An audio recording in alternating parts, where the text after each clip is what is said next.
तो चलिए स्वागत करते हैं एक बार फिर से आप सभी का। इस वक्त स्टूडियो में पधार चुके हैं रवि अग्रवाल जी। बहुत धन्यवाद सर वक्त निकालने के लिए हमारे दर्शकों के लिए। जैसे कि आप जानते हैं कि दूरदर्शन का परिवार बहुत बड़ा है और हमारे जो दर्शक हैं वो गांव के कोने कोने में प्रवास करते हैं और सभी लोग समझना चाह रहे होंगे कि ये जो नया कैपिटल गेन टैक्स है उनको किस तरह से प्रभावित करेगा।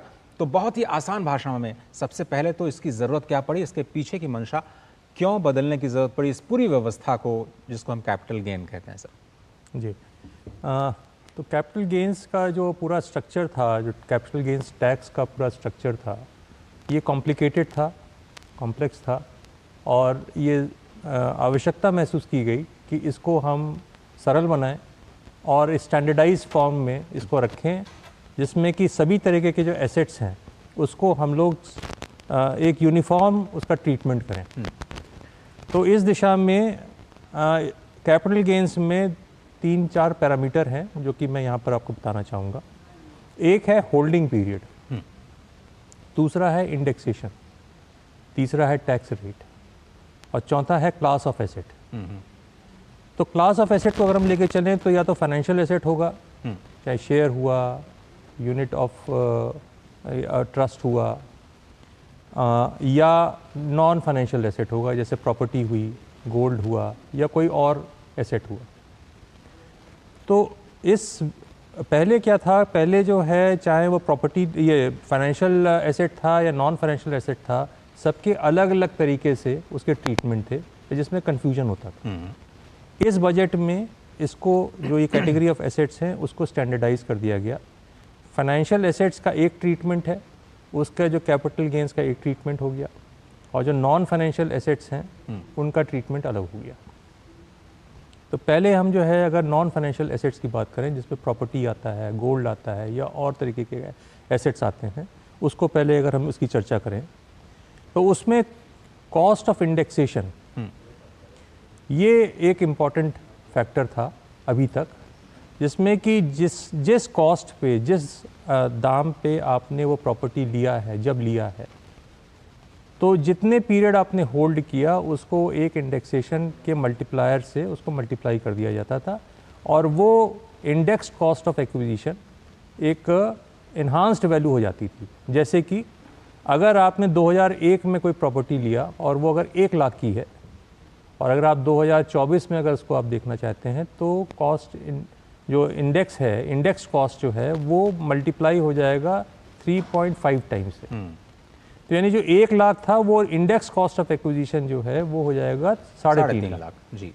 तो ये एक फैक्टर हुआ। उसको हम माइनस करते थे जो सेल कंसिडरेशन है। तो जैसे कि राजस्व सचिव जी ने भी पिछले जो आप वीडियो आपने दिखाया उसमें भी जिक्र किया कि अगर उस प्रॉपर्टी का दाम जो कि 1 लाख की प्रॉपर्टी थी 2001 में, अगर 2024 उनको 20 लाख में उसको सेल किया गया तो उसका सेल कंसिडरेशन जो है 20 लाख हो गया। आप 20 लाख को 3.5 लाख से माइनस करेंगे तो आपका कैपिटल गेन जो बन जाएगा वो 16.5 लाख बन जाएगा जी। इसके ऊपर कैपिटल गेन टैक्स कितना लगेगा, वो 20%, 16.5 लाख का 20% आप कर दें। जो नए रिजीम में ये देखा गया कि कॉस्ट इन्फ्लेशन जो इंडेक्स है उसको हम अलग कर देते हैं। तो इसलिए अब जो सेल कंसिडरेशन 20 लाख था उसको हम 1 लाख से माइनस करेंगे। तो अब आपका कैपिटल गेन्स बन गया 19 लाख। मतलब बिल्कुल सिंपल कर दिया, जितने में खरीदा, जितने में बेचा, जितने में बेचा उसका माइनस कर दीजिए, वो आपका कैपिटल गेन्स हो गया। वो कोई भी आम आदमी कर सकता है, उसके लिए इंडेक्सेशन की जरूरत नहीं है, किसी एक्सपर्ट की जरूरत नहीं है। एग्जैक्टली जी। दूसरा क्या है कि एकदम से आम आदमी को लगेगा कि अरे मेरा तो जो है पहले 16.5 लाख था कैपिटल गेन, अब 19 लाख हो गया तो मेरी टैक्स जो है लायबिलिटी बढ़ जाएगी जी। लेकिन ऐसा नहीं है। पहले जो था, पहले रिजीम में 20% थी टैक्स लायबिलिटी, आज जो है 12.5% है। तो अब 12.5% आप 19 लाख पे लगाएंगे और 20% अगर आप 16.5 लाख पे लगाएंगे तो आप पाएंगे कि जो नई कर प्रणाली है वो बेहतर है, उसमें टैक्स लायबिलिटी जो है वो कम आती है। कैपिटल गेन जो है हो सकता है ज़्यादा हो जी, लेकिन जो लायबिलिटी टू पे टैक्स है जी, तो टैक्स लायबिलिटी है वो कम है। तो ये हमको इसका डिफरेंस समझना होगा इस पूरी प्रणाली को समझने के लिए। कुछ जो है एग्जाम्पल्स दिए जा रहे हैं कि साहब ये 10 साल में अगर ये प्रॉपर्टी 2 गुना बढ़ी या 1.5 गुना बढ़ी तो इसमें पुराना रिजीम जो है बेटर था, नया रिजीम जो है वो उतना अट्रैक्टिव नहीं है। तो इसमें मैं कहना चाहूँगा कि हमको जो है मैथमेटिकल कैलकुलेशन ऐसे नहीं करनी चाहिए। हमको ये देखना चाहिए कि वस्तुस्थिति क्या है। 10 साल में या 3-5 साल में प्रॉपर्टी के दाम, एसेट्स के दाम बढ़े हैं और वो 2 गुना नहीं बढ़े हैं, वो 5 गुना, कई गुना बढ़े हैं। तो जैसे ही फॉर एग्जांपल अगर मैं 10 साल के अगर समय सीमा देखता हूँ तो अगर 2.5 गुना 2.4 टाइम्स अगर प्रॉपर्टी के दाम बढ़े हैं या उससे ज़्यादा बढ़े हैं तो नई कर प्रणाली जो है वो फायदेमंद जी फायदा। लेकिन सर इसमें 2001 का क्या मतलब है, जो बेस ईयर था शायद उसको आप लोगों ने किया है। मैं एक छोटा सा ब्रेक लेता हूँ सर, ब्रेक के उस पर फिर हम देखेंगे कि 2001 से पहले वाली जो प्रॉपर्टीज़ हैं उनका क्या होगा। छोटा सा ब्रेक, आप देख रहे हैं हमारा खास बजट 2024 टैक्स स्पेशल। अब आया असली स्वाद। अब आया स्वाद। जब स्वाद के पड़े हो लाले तो MDH का चंकी चाट मसाला डालें। MDH का चंकी चाट मसाला। MDH। मैं क्या जी, सब जानते हैं जहां दिखे मारियो अपना समझ के खा लियो। स्वाद से सबको दीवाना कर दे, दीवाना कर दे। पता का चाय, गजब का स्वाद। चुटकुला समझ नहीं आया? समझ तो ये नहीं आता कि खेत धान का या खरपतवार का। तो इसमें समझना क्या है दोस्त? ले आओ धान के खरपतवारों का स्पेशलिस्ट ग्रीन लेबल। IIL के ट्रैक्टर ब्रांड का ग्रीन लेबल, धान के खरपतवारों का स्पेशलिस्ट।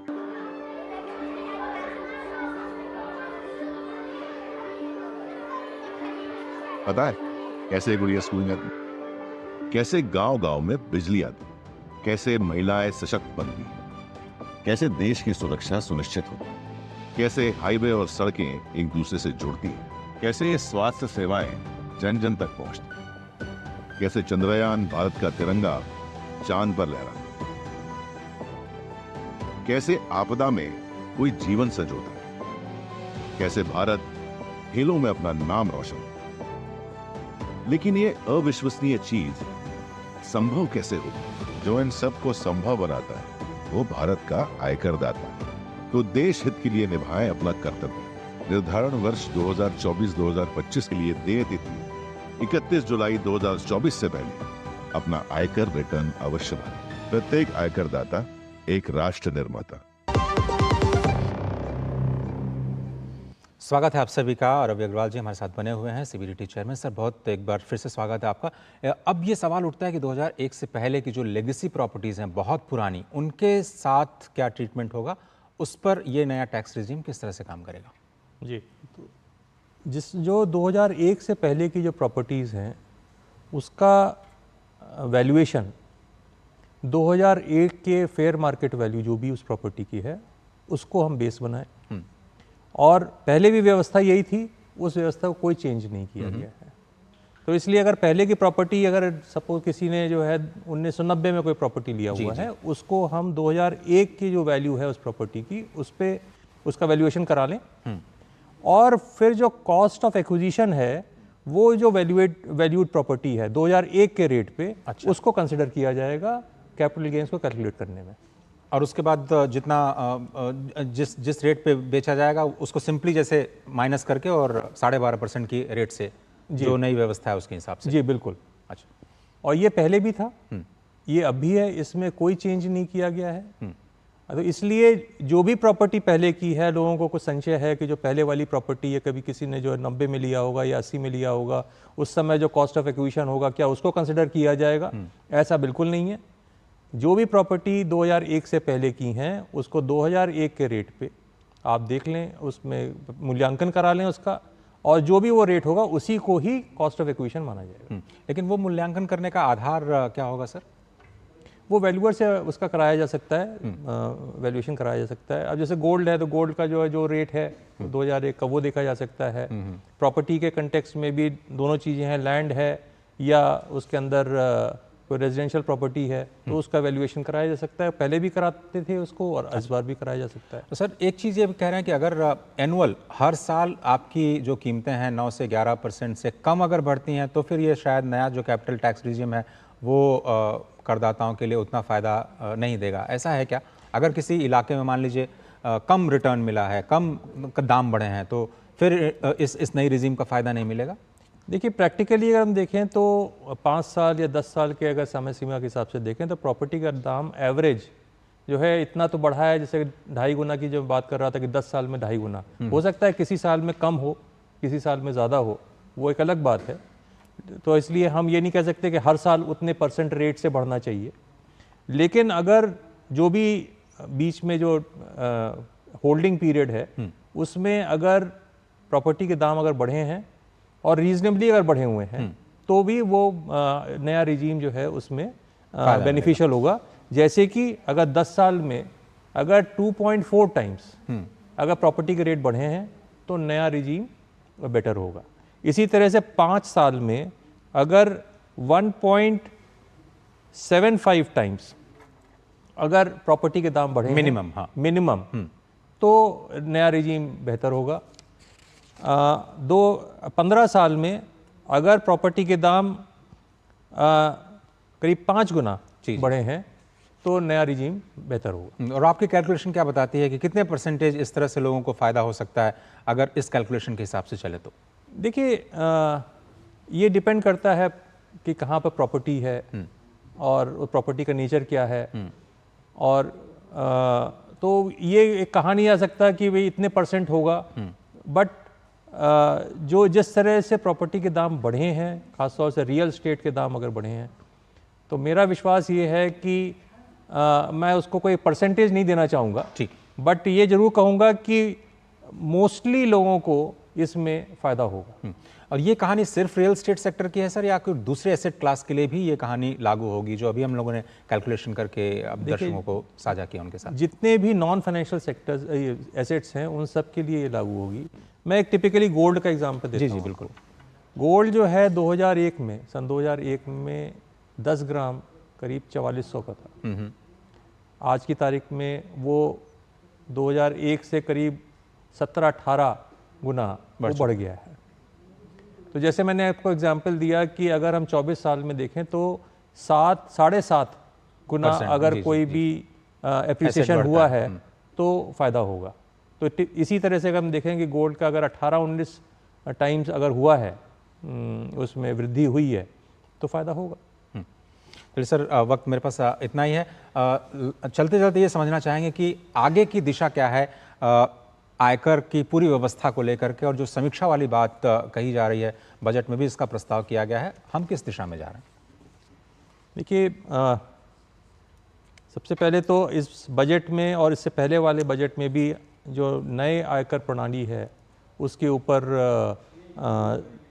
इस पे जोर दिया गया, और इस बजट में भी कुछ स्लैब में कुछ परिवर्तन किए गए, बदलाव लाए गए, और उसकी वजह से अगर किसी की 15 लाख की इनकम है तो करीब 10,000 रुपये का उसको बेनिफिट होता है।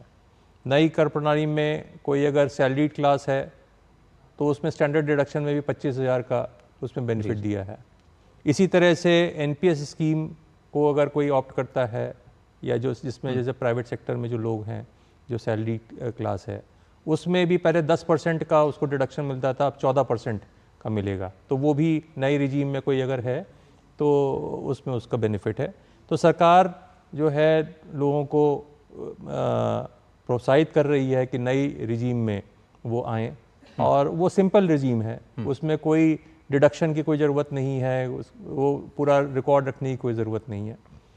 तो और मैं ये साझा करना चाहूँगा कि करीब आज की तारीख में करीब 66% ऐसे करदाता हैं जो कि नई रिजीम में स्वतः जो ऑप्ट कर रहे हैं। जी अकबर जी, माफ़ कीजिएगा, वक्त मेरे पास इतना ही है, लेकिन आपने कहा कि हम सरलीकरण की तरफ बढ़ रहे हैं, और चाहे वो नई टैक्स रिजीम के ज़रिए हो या फिर कैपिटल गेन जो टैक्सेशन की व्यवस्था है उसमें बदलाव के ज़रिए हो, सेंट्रल पॉइंट यही है कि आम आदमी के लिए पूरी व्यवस्था को सरल किया जाए। आपने वक्त निकाला स्टूडियो में, आपका बहुत बहुत धन्यवाद।